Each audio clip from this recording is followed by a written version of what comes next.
Jadi gue ada di sini T-Force Yuan Li, IM yang sempat cukup merasa agak sedikit hype ya. Mungkin overall gue bisa bilang kalau ini nih an overall decent IM, lumayan bagus. Gue nggak terlalu pikir kalau ini tuh adalah pembantai IM-IM yang lebih mahal ataupun ini IM yang sampah. Gue juga tidak merasa seperti itu. Gue merasa ini adalah IM yang bagus, tapi ya bagus, udah gitu doang. Kayak gue gak gitu merasa ini tuh sangat spesial ataupun sangat buruk. Gue jadi merasa itu kayak bagus. Ada beberapa kelebihan, ada beberapa kekurangan, tapi ya it's good lah. Mungkin itu TLDR-nya. Untuk build quality, menurut gue build quality cukup luar biasa. Ya gue expect rata-rata IM dengan harga segini bisa memberikan build quality sebagus ini. Gue tidak punya masalah sama fittingnya, kabel-kabel bagus. Case-nya indah sekali. Kalau bisa lihat, BTW ini gue juga dikasih versi pre-finalnya, dan gue sangat berterima kasih bahwa ini tidak dirilis, karena ini tuh ya bayangkan kalau misalnya lu punya IM KZ shell yang luar biasa cakep, nah itu loh secara tuning ya. Tapi ya it's a bit shoutier, lebih shouty daripada yang final release, dan base-nya agak sedikit lebih sedikit, dan gue rasa agak sedikit perlu dia base shelf karena problem yang akan nanti gue sampaikan nanti. Tapi ya untunglah mereka retune it menjadi yang seperti ini, dan ini jauh lebih bagus daripada yang Ono. So ya, jadi itulah untuk build quality dan lain-lain. Oh ya, dan ear tips, ada beberapa ear tips lainnya seperti ya yang biasa, yang agak-agak white bore, sama lo dapat foam juga sepasang. Gue nggak dapat boxnya karena gue dikiriminnya hanya ini saja. BTW terima kasih Yuan T-Force telah mengirimkan ini ke kita, tapi gue nggak tahu ini dari T-Force atau dari Michael ya, gue nggak tahu. Pokoknya itulah. Oke, untuk ya kabel bagus, cek dan segala. Gue lebih demen lurus, mungkin J lebih demen yang L shape, gue lebih demen lurus. Fuck. Oke, untuk general tuning, dia ini agak sedikit V-shape ya. Bukan Harmonish, dia tuh lebih ke V-shape daripada ke Harmon menurut gue, karena dia tuh elevasinya tuh untuk Pina Gain ya. Kalau misalnya lu lihat Harmon, dia akan naik sampai ke sekitar 3 atau 3,5K, baru dia akan sedikit roll off turun pelan-pelan. Tapi untuk ini dia rise akan naik terus sampai ke 4K. Meskipun naik ini tidak terlalu signifikan, dia akan sampai 4K, tapi dia baru akan drop off di sana. Gua rasa dengan presentasi ini dia agak sedikit lean, agak sedikit tipis ya presentasi mid range daripada Harman seperti biasa. Jadi kalau misalnya lu bandingkan ini dengan Starfield ataupun lebih parah misalnya Blonde kan justru dia kebalikannya. Dia 2K malah udah turun dulu. Mid range di sini akan agak keras sedikit lebih tipis, tapi tipisnya pun juga nggak bagaimana banget, masih bagus. Masih bagus. Gue nggak ngerasa ini tipis yang mengganggu ataupun merusak ataupun bagaimana. Mungkin ini lebih ke personal preference ya. Gue mungkin agak sedikit lebih condong ke yang mid range yang agak lebih warm ya daripada yang agak lebih cold ya. Gue lebih prefer mid range yang presentasi Harman seperti biasa, ataupun bahkan yang less daripada Harman, ataupun lebih shouty dikit daripada Harman. Gue nggak masalah. Pokoknya kira-kira segituan lah. Ini oke, menurut gue nggak gitu masalah, cukup relaxing dan sebagainya. Untuk in general dia cukup IM yang cukup relaxing, jadi gue nggak terlalu merasa capek dengerinnya. Oke, untuk bassnya menurut gue bass dia tuh agak sedikit ada elevasi, tapi menurut gue elevasinya sangat dibutuhkan. Kenapa? Karena jujur aja ya, dynamics di sini tuh bukan terlalu bagus. Menurut gue dia agak sedikit lacking macro dynamics. Jadi kayak punch-nya tuh kayak gue nggak ngerasa dapet di sini. Dan itu cukup clear ketika gue pengen bersindir tadi, nggak bisa. Bodo amat lah ngentut. Pokoknya gue nggak ngerasa punch terlalu bagus di sini. Dan lu bisa bandingkan sendiri kalau misalnya nggak percaya dengan misalnya di sini gue ada hasil hard mirror, di sini gue ada tinte 2. Begitu gue pertama kali denger IM ini, gue ngerasa this is very good actually. Tapi gue ngerasa ada sedikit yang kurang. Apa yang kurang itu adalah kenapa gue merasa IM ini sangat membosankan ya. apa terlalu relaxing, bener, apa terlalu relax menurut gue ayam ini, terlalu kurang ada tajam-tajamnya gitu loh. Tapi ternyata kayak setelah gue bandingkan dengan ayam-ayam ini, gue coba misalnya apa namanya,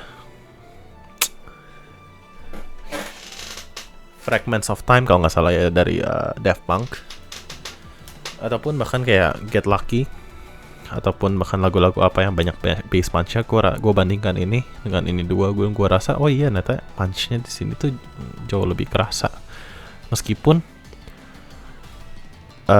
bassnya boosted sini.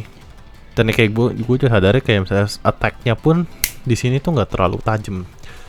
Jadi kayak dan ini berlaku untuk semuanya, dari bass sama treble, attack dia tuh agak sedikit blunted gitu, agak sedikit tumpul, tapi nggak terlalu tumpul sampai kayak model-model KZ gitu ya. Tapi ya gue rasa attack dia tuh nggak terlalu cepat. Mungkin bass speednya gue rasa agak mirip Etymotic ER2 XR nih, tapi Etymotic ER2 XR bass speednya juga nggak terlalu cepat. Jadi ya gimana ya, lebih cepat di sini juga gitu. Mungkin attack-nya lebih cepat di sini. Untuk decay-nya, gue rasa HZ Sound tuh decay-nya agak sama dia. Kayak HZ Sound lebih kerasa agak sedikit bertekstur. Tapi yang di sini decay-nya cepat banget di Tinte 2 menurut gue. Tapi ya gitulah. Attack-nya nggak terlalu cepat, decay-nya juga nggak terlalu lambat. Jadi ya average speed lah gue bilang. Dan tapi punch-nya kalah sama ini 3 sebenarnya.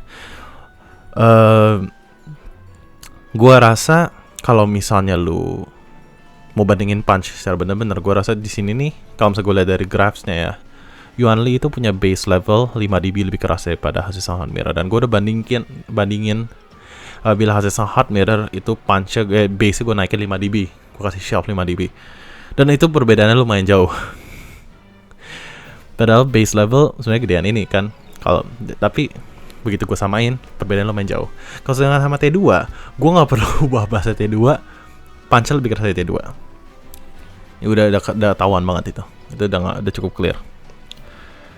Jadi secara dynamics menurut gue dia nggak sampah sih, cuman yang nggak bagus juga. Oke. Dan itu sangat berpengaruh di bass-nya. Secara detail mungkin sub bass texture gue agak sedikit masih kerasa karena dia lebih elevated daripada ini 2, tapi ya mid bass texture dan overall punch main macro dynamics-nya menurut gue agak sedikit kurang di sini.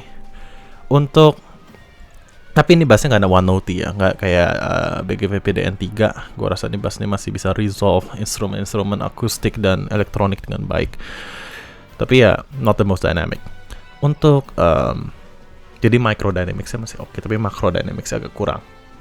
Kalau jadi basically itu. Untuk mid range gue rasa agak sedikit lean, tapi tetap masih bagus. Gue nggak terlalu banyak komplain di sini. Cukup relaxing dan tidak in your face ya, sedikit nggak terlalu semaju model-model Starfield ataupun kayak XXS ataupun kayak itu untuk ER2 XR. Kalau misalnya lu ngerasa Starfield itu agak terlalu warm, agak terlalu tebel, ya mungkin ini lebih bagus, ini lebih cocok buat lu. Kalau lu ngerasa HZ Sound Mirror terlalu tipis, terlalu analitik, gue rasa ini lebih cocok untuk lu. Kalau lu misalnya ngerasa Tinte 2 tuh agak sedikit terlalu banyak lower mid range dan kurang upper mid range, mungkin ini lebih cocok buat lu. Kalau lu misalnya ngerasa Etymotic itu mid range jelek, berarti Anda salah nggak lah? Nggak, maksud gue kalau misalnya lu ngerasa Etymotic terlalu shouty, ya mungkin ini bisa ke lu. Ya gitu lah, ini mid range cukup relaxing menurut gue, nggak terlalu banyak masalah. Tapi ya bukan mid range terfavorit gue juga, mungkin masih dipegang Starfield untuk harga segini. Ya masih pegang Starfield tuh harga segini, mungkin harga di atas ya, agak sedikit pertimbangan juga. Cuman untuk harga segini mungkin masih dipegang Starfield tuh gue. It's good, tapi ya not the best.